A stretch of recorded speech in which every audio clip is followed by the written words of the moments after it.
Се ветуваше висок стандард, бесплатно здравство, странски инвестиции и економски развој. Но набрзо потоа видовме дека Македонија под палката на СДСМ доживеа најнизок стандард, највисока инфлација, најголема сиромаштија и смртност и најнесреќен народ. Конечно и Европа разбра дека оваа влада не умее да промовира економски вредности.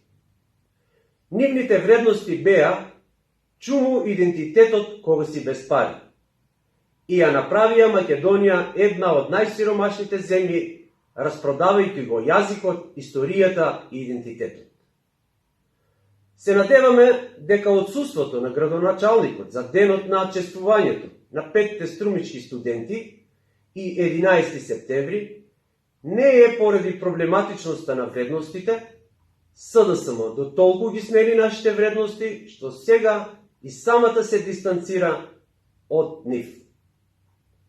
Ние како политичка партија и македонци вечно ќе го чуваме споменот на важноста на оваа востание и ќе се бориме идните генерации да се поклонуваат и поучуваат пред неговите целосно зачувани спомен обележја и во Струмица.